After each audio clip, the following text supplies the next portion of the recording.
Okay, mate, I've got no try. We're looking for a possible obstruction. Just confirming that Burgz doesn't impede everyone else's tips each and every week, and they aren't languishing at the bottom of the table of their tipping comps like he is.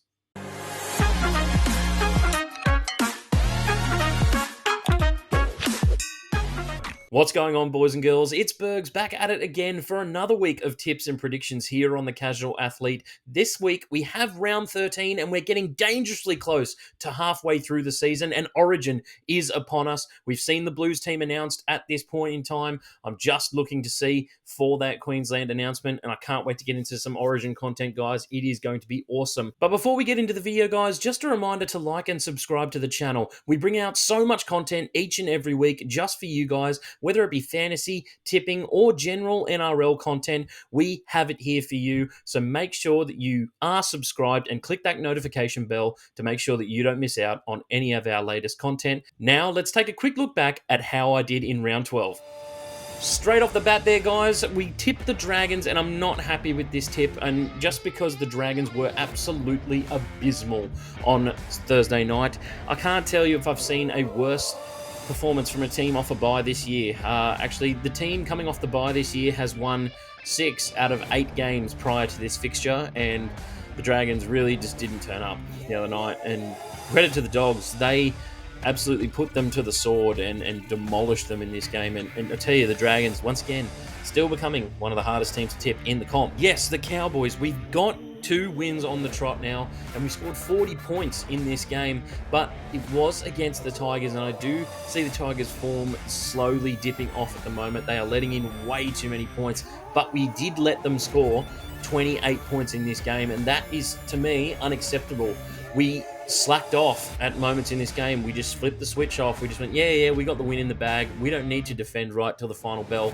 And we could have won this game by more, and the scoreline could have flattered us a little bit better.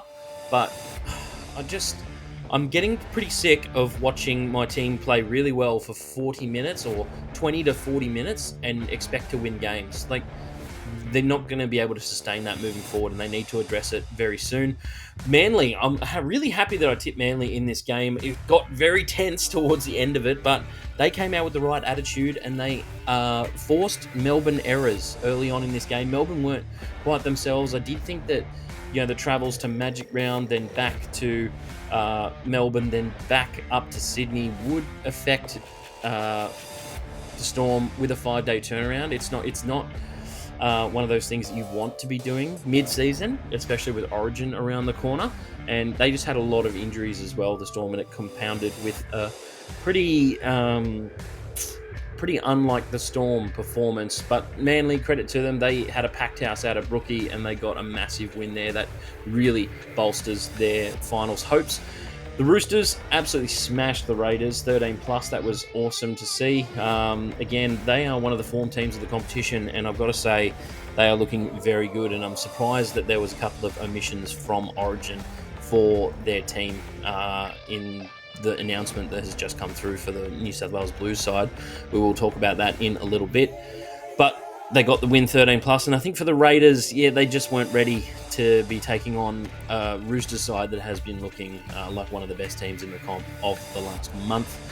Sharkies, wow, wasn't that just dreadful to turn up a 0 scoreline at home? Didn't put any points on the board for their home fans, and Penrith, who have a terrible record out in Cronulla, just torched them. I couldn't believe what I was watching. I just think that Edwards rightfully deserved his pick for Origin, but it's tough to leave a guy like Teddy out of the team, but he was unstoppable in this game, and Luai also stepped up in a big way. But for the Sharkies, I think they may need to go back to the drawing board on that one. They had a couple of good wins in recent weeks, but just couldn't hold on to it there. They did have a couple of injuries in the game, and that didn't help either, so they might need to go back to the X's and O's for that one. But they'll move on, and I'm sure they'll still be in top 4 contention towards the end of the season. The Rabbitohs, they got their win. Finally, they broke the streak, and it was against the Parramatta Eels, and it's a team they've had a lot of success against over the last 5 years or so. They started the game really well. They came out of the blocks quick. Then Para slowly started to come back into the game and almost made it a pretty close fixture there for a little bit, but then I think the Rabbitohs kind of ran away with it, and Para scored the odd try here and there to keep it relatively close, but they still ended up winning by 13 plus in this game, and I predicted it to be 1-12. So good on the Rabbitohs for breaking their streak. Brisbane, man, they fumbled this one. I can't tell you how depleted the Titans were troops-wise for this, but so with Brisbane, look, I get it. They're missing a couple of guys that are really important to the way they want to play their football, but I've been seeing this coming for a couple of weeks, and the big worry for me for Brisbane is that they let the Titans score 30-plus points in this game. The Cowboys didn't even do that, and we're terrible on the defensive end, so I think that's definitely something they're going to have to look at, and now they're going into a part of the season where they generally struggle every single year just because they have a lot of Origin-eligible players on their roster, and I think going into this Origin period with a loss isn't really going to put them in the best, I guess, spot moving forward, but they'll be around the 8, and just because they're a good team, but they're not, to me, top 4 material this year. I think they'll be in the finals, but they're not going to be the threat. I'm just not seeing it at the moment. And the Warriors, I'm glad I tipped this one correct as well. I loved seeing the Warriors get a win here. Another come from behind victory for the Warriors. And wasn't it great to watch for Indigenous round? I love seeing the Maori culture expressed as well for Indigenous round. We had a lot of great showings of that over the weekend. Very respectful, very tasteful. And especially with New Zealand Warriors, they represent a whole country as part of our National Rugby League. So that was awesome to see, and it was great for them to get a win for their home fans as well. But let's move on to round 13. Just before we move on to round 13, though, guys, let's take a look at the tipping comp that we are running here on the Casual Athlete via NRLtipping.com. And North Sydney Bears still holding firm at the top with a 3-point lead over Callan. But we do have a change in third place where Corn on the Cobbo by Jackson is moving into third place there. So well done, Jackson. Must have had a pretty good week to get up into those 1, 2, and 3 positions. But guys, keep putting in your tips each and every week. I do update every single week on my tipping videos, so make sure that you look out for your name each and every week in our top 10. Alrighty, first up for round 13, we're headed down to CommBank Stadium where the Parramatta Eels will be taking on the Cronulla Sharks. And over the last 10 games between these two teams, the Sharks have the better record, winning 7 out of those last 10 games. Now, the big news for this game for the Eels will be the inclusions, and they are set to come back per the NRL casualty ward, is Clint Gutherson, Ryan Madison, and Mitchell Moses is set to come back for this game. Now, despite all the coaching issues that have happened over the last week or so, a bit of conjecture surrounding the club in the way that they dealt with Brad Arthur's firing as well, basically made a decision 3 weeks before they actually fired him. I'm not a big fan of that, but what I'm not seeing from Parramatta at the moment is just an overall effort across 80 minutes, and they started really poor against the Rabbitohs on the weekend. And the Rabbitohs, as we know, are the worst team in the competition this year. And you can't. I know it's Indigenous round, and it means a lot to some of the guys that play for the Rabbitohs, but you just can't give teams such a start like that. It's really hard to run a team down from 22-0. You're going to be in a massive hole doing that. I know Will Penasini was out for that game as well.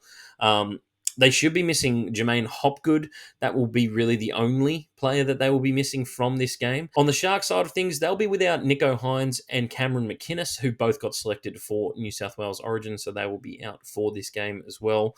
And for the Sharks as well, both these teams came off a loss last week, but in the Sharks game against Penrith, I just did not see any initiative that I'd seen in about, I'm going to say, the 7 or 8 weeks that I'd seen before that. They lacked punch down the middle. Penrith out-efforted them. They just wanted the win more and wanted to start hard and strong, and just Cronulla couldn't get out of their own end. And that's been one of their strengths this year, really using up tackles 1, 2, and 3 on the back of their back five, and those guys really didn't have much of an impact in this game. And I think once they realised they weren't going to have much of an impact, they were struggling for a bit of a game plan. Um, it's tough with the Sharks because I want to believe in them, just because of some of the wins they've had. Some of the wins they've had have been very impressive. The Storm and the Roosters win in particular.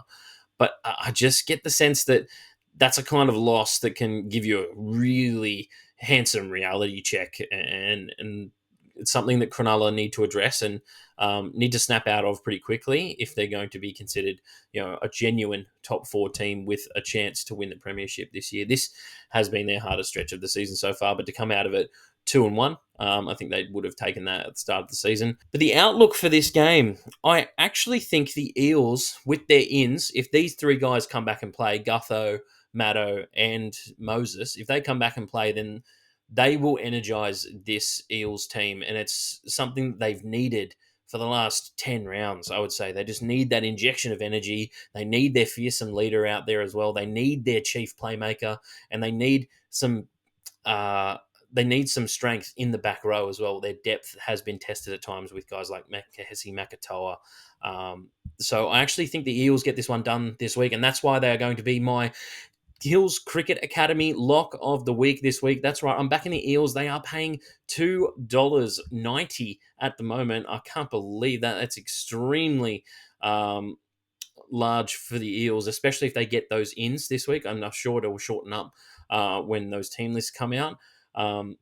But I do think the Eels get the win here. I just think with the Sharks, they're going to be missing a couple of key pieces. One, their captain, and then the other is their chief playmaker as well.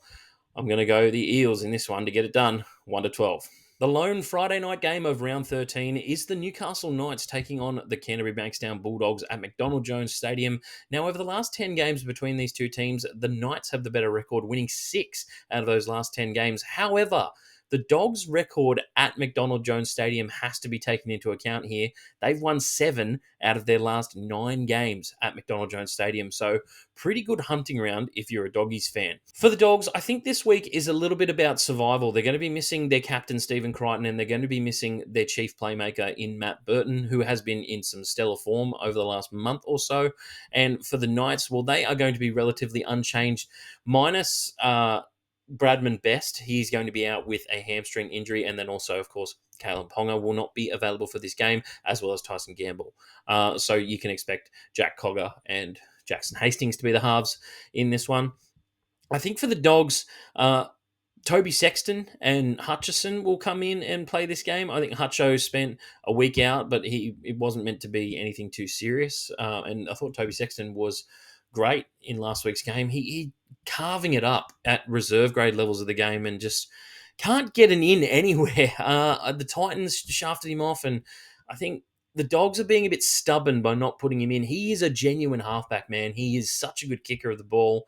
He is really improving his game, and I think I said this about young halfbacks coming into this game at the moment. It's really tough for them to succeed right away. You've either got to persist with them, kind of like the Roosters have done with Sam Walker, but they have shifted him in and out of the team.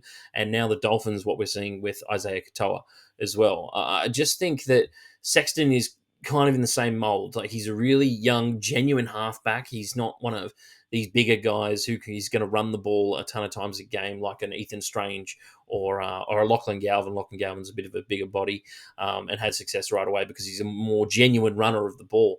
Sexton relies on a bit of silk, bit of craftiness with his kicking game, short kicking game, long kicking game to get the job done. And I thought last week he had a fantastic game, and he will make a big impact in this one, especially if he's going to be the halfback alongside Drew Hutchison. It's tough for me to go against the Knights, and I know a lot of people in the comments and on our social media and that love to say that I hate the Knights. I don't hate the Knights. I just don't know if they're the genuine top 8 side that they were last year. I just think with the exclusion of Kalen Ponga, it really hurts their chances. However, they have won 4 in a row at this stage, and I think that streak has to come to an end at some point. And for me, the Doggies were outstanding last week. And one guy who I expect to step up in this game is Josh Adokar.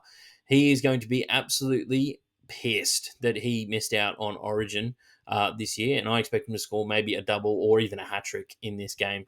I'm going to go to the Dogs in this one. I think they get it done at McDonald Jones. It's a good hunting ground for them. Dogs 1-12.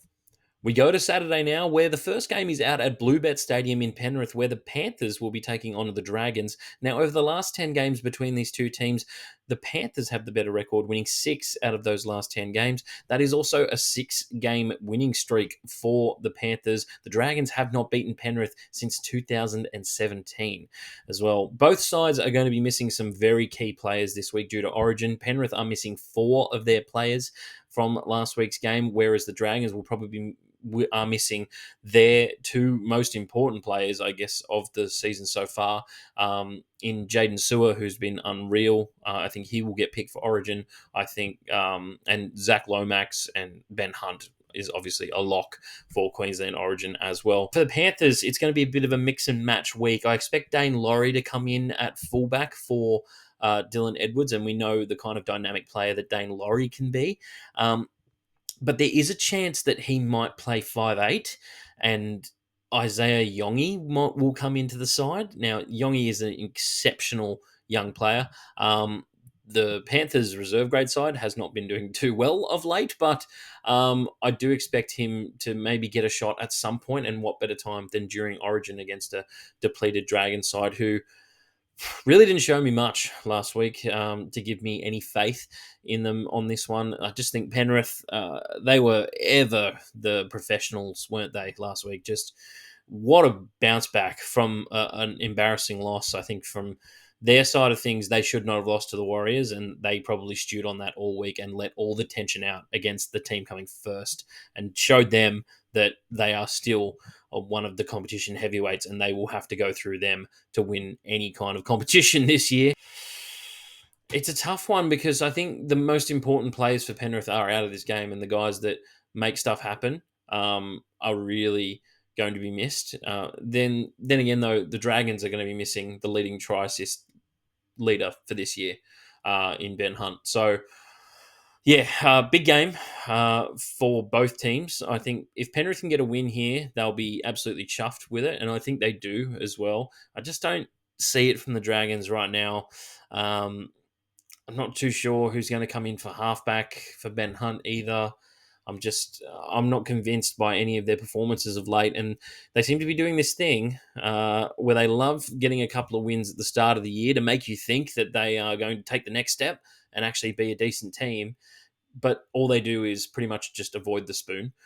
They've been doing it for, I would say, maybe 2 or 3 years now. They get just enough wins so that they don't come 17th or 16th, as it has been in previous years. I'm going to go the Panthers in this one, 13+.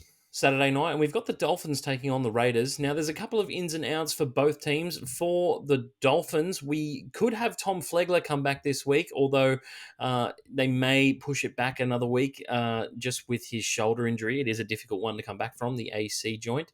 But they are also going to be without Hamiso Tabuai-Fidow, as he will definitely be selected for Origin. I think Billy Slater would be absolutely stupid not to do so, and it may even happen before this video even comes out. For the Raiders, they're going to be without Hudson Young, who was successful in making it into the New South Wales Blues team. He gets a call-up after only playing 1 game last year, and they should get Josh Papali'i back for this game as well. I didn't mind what I saw from the Raiders last week. I thought that they focused a little bit too much on what the referee was doing out there. There seemed to be a lot of chit-chat back and forth, especially with Elliot Whitehead. I know he's the captain, but it just seemed very prominent in the game, and I wouldn't mention it if it wasn't one thing that really stood out to me. They just came up against a juggernaut team who is really on a roll of scoring points at the moment. For the Dolphins, well, they had a loss to the Warriors last week. I just expect Trey Fuller to come back in, slot back in. He did exceptionally well when the hammer was out. And if Flegler comes back into the side, that is even better news for them. So they're looking primed and ready for this game. I just think the Raiders' forward pack is, again, a big one, but Hudson Young has been in such good form that they're going to have to replace him, and that's a bit of a worry because Ethan Strange has actually formed a really good partnership with him on that left edge. In this one, though, I'm actually thinking that the Dolphins will bounce back and get a win here. I just think that last week's game against the Warriors was a bit of a one-off, and they'll continue on this good run of form that they have been on. I'm going to go the Dolphins, but I think the Raiders make it close here, 1-12. The last game of round 13 is on Sunday, June the 2nd, my birthday, and it is the Roosters taking on my North Queensland Cowboys. It's always good to see my Cowboys playing on my birthday. Now, over the last 10 games between these two teams, the Roosters definitely have the better record, winning 7 out of those last 10 games.